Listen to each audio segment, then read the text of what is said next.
সত্য ঘটনার উপর নির্মিত। তাহলে চলুন ঘটনাটি শুরু করা যাক। গাড়ি থেকে যখন এই স্টেশনে নামি, রাত তখন ঠিক 1টা। যাত্রীদের স্টেশনে নামিয়ে দিয়ে রেলগাড়িটি আবার চলতে শুরু করলো। সঙ্গে থাকা ব্যাগটা কাঁধে ঝুলিয়ে স্টেশন মাস্টার রুমের দিকে গেলাম। ভিতরে ঢুকতে দেখি সেখানে একজন লোক বসে আছে। উনি হয়তো স্টেশন মাস্টার। তাকে গিয়ে জিজ্ঞেস করলাম, এখান থেকে রসুলপুর কত দূর? তিনি উত্তর দিলেন, এখান থেকে রসুলপুর 6 কিলোমিটার রাস্তা, কিন্তু এত রাতে এখান থেকে রসুলপুর যাওয়ার জন্য কোনো ভ্যান পাওয়া যাবে না, তাই রাতটা কষ্ট করে এখানেই কাটাতে হবে। তার সাথে কথা শেষ করে ওই রুম থেকে বের হয়ে গেলাম। বাইরে এসে দেখি চারপাশটা কেমন ফাঁকা ফাঁকা, কোনো মানুষজন নেই। পাশের যাত্রীদের ওয়েটিং রুম, সেখানে গিয়ে একটি চেয়ারে বসলাম। তারপর চিন্তা করলাম কোনো মতে আজ রাতটা এখানে কাটিয়ে কাল সকালে রসুলপুরের উদ্দেশ্যে রওনা দিব। দেয়ালে ঝুলে থাকা ঘড়ির দিকে তাকিয়ে দেখি রাত 1:30 বেজে গেছে। চোখে একটু ঘুম ঘুম ভাব, তাই চোখ বন্ধ করে বসে রইলাম।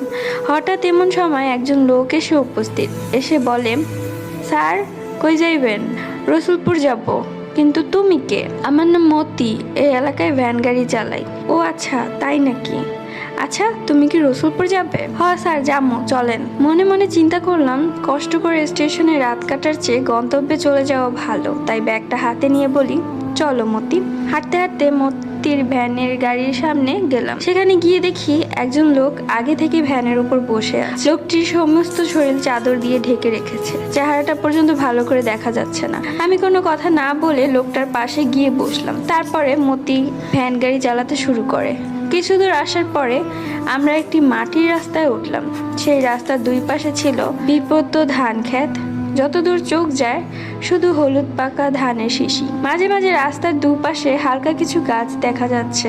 আর খরা মৌসুমে চাষাবাদের জন্য একপাশে একটি খাল খনন করা হয়েছে।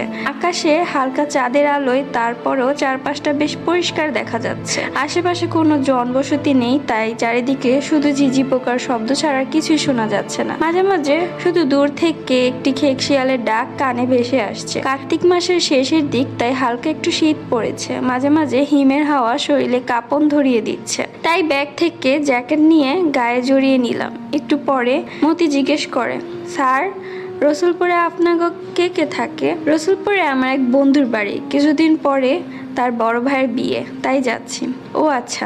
মাঝপথে আসার পরে মতি বলে, স্যার আপনারা বসেন, আমি একটু আসি। বুঝতে পারলাম সে প্রাকৃতিক ডাকে সাড়া দিতে যাচ্ছে। মতি পিছনের দিকে একটু দূরে গিয়ে রাস্তার নিচে নেমে গেল। তাকে আর দেখা যাচ্ছে না।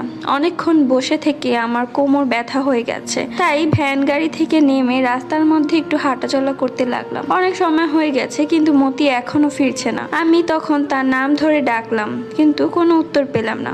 আমার মাঝে কেমন একটা টেনশন কাজ করছে। কিন্তু আমার পাশে বসা লোকটি কোনো নড়াচড়া বা সারা শব্দ কিছুই নেই, শুধু চুপচাপ করে বসে আছে। ব্যাগ থেকে তখন আমি টর্চ লাইটটা নিয়ে আস্তে আস্তে ওই দিকে গেলাম যেদিকে মতি গিয়েছিল, কিন্তু সেখানে গিয়ে আমি কিছুই দেখতে পেলাম না। আস্তে আস্তে আরো একটু সামনে গেলাম। হঠাৎ লক্ষ্য করলাম খালের পাশে কার যেন লাশ পড়ে আছে। কাছে গিয়ে দেখি এটা মতির লাশ। কে যেন তাকে গলা কেটে হত্যা করেছে, আর তার রক্ত গড়িয়ে খালের জলে মিশে সেটি আরো লাল হয়ে গেছে। এমন সময় লক্ষ্য করলাম ধান ক্ষেতের মাঝখান থেকে কিছু একটা শব্দ হচ্ছে। একসময় শব্দের তীব্রতা বেড়ে যায়। বুঝতে পারলাম ধান ক্ষেতের ভিতর দিয়ে কিছু একটা এইদিকে আসছে। ভয়ে তখন দৌড় দিয়ে ভ্যান গাড়ির সামনে চলে আসি, কিন্তু এখানে এসে দেখি সেই চাদর গায়ে দেওয়া লোকটি আর নেই। আমি চারপাশে ভালো করে দেখলাম, কিন্তু কোথাও লোকটিকে দেখতে পেলাম না। হঠাৎ লক্ষ্য করলাম দূর থেকে কতগুলো কুকুরের শব্দ এই দিকে ছুটে আসছে। কুকুরগুলোকে দেখে আমি খুব দ্রুতই ভ্যানের উপর উঠে পড়লাম। কুকুরগুলো ভ্যান গাড়ির সামনে এসে কান্নার সুরে ডাকতে শুরু করলো। মনে হচ্ছে কুকুরগুলো কিছু একটা দেখে ভয় পেয়েছে, তাই ওইদিকে এক দৃষ্টিতে তাকিয়ে রইলাম। এমন সময় খেয়াল করলাম ওইদিকে নিচ থেকে কেউ একজন রাস্তার উপর উঠে এসেছে। হাতে থাকা টর্চ লাইটটি সেই দিকে ধরলাম। দেখি রাস্তার উপর এক মধ্যবয়সী মানুষ দাঁড়িয়ে আছে। মুখে আর পোশাকে রক্ত মাখা দাগ, চোখ যেন জল করে জ্বলছে, আর এক দৃষ্টিতে এদিকেই তাকিয়ে আছে। লোকটিকে দেখে কুকুরগুলো ভয়ে সামনের দিকে দৌড় দিল। আমি তখন কি